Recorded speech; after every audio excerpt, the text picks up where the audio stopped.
We're back in Siberia. It's minus 40 degrees Fahrenheit, which happens to be minus 40 Celsius at the same time.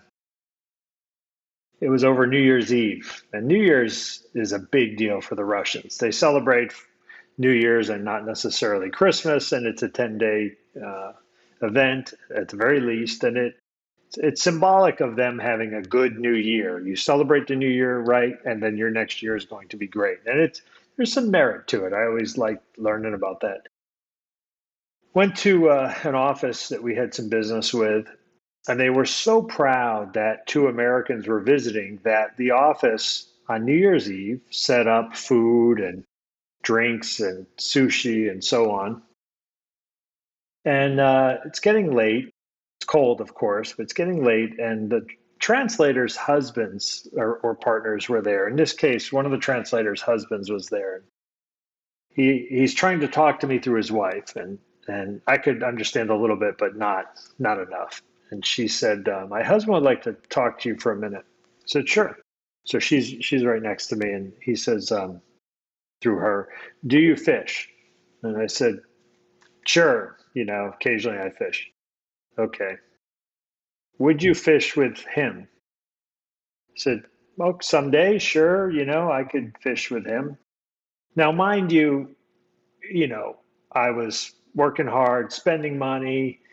I wasn't a high roller, but I spent some money. I bought some things, that, and motorcycles, cars, almost bought an airplane, those types of things, and wasn't overly happy, to be honest. I was single and so on. So she says again, she goes, well, my husband would like to know if you would fish with him now. I said, now? Kidding me, right? Like it's New Year's Eve. It's minus 40. I don't know where we'd ever fish because everything's frozen. And he's smiling, like he's happy, Jeff. He is so eager to have this new friend that he thinks he made.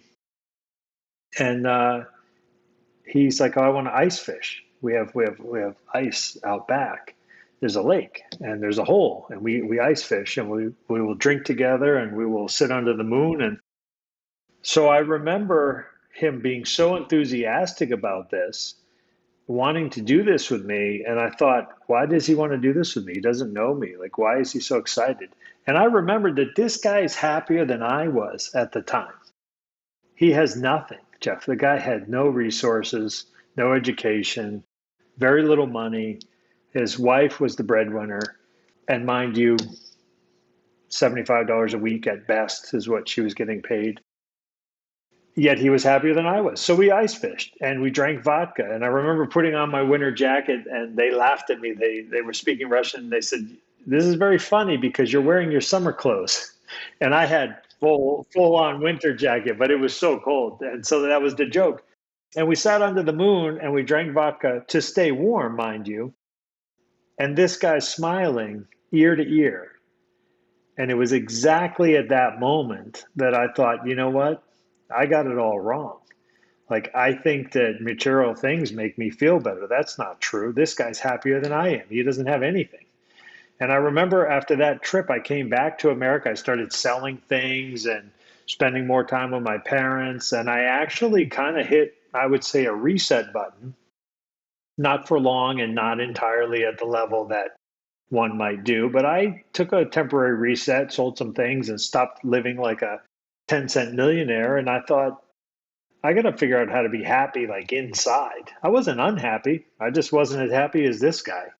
So it taught me a life lesson. I never forgot that moment. And whenever I think, could I do better? Does somebody else have a better opportunity? I never let it bother me. I'm always, from that day forward, always happy in my skin. And it was a great lesson. It was an epiphany for like what matters most, right? And what matters most, and you've seen it, you live it, your case, your wife, your kids, your friends, that's kind of who you are. That's the essence. So for me, that was a good one. That was a really good one. This has been Jeff Stearns, Connected Through Cars.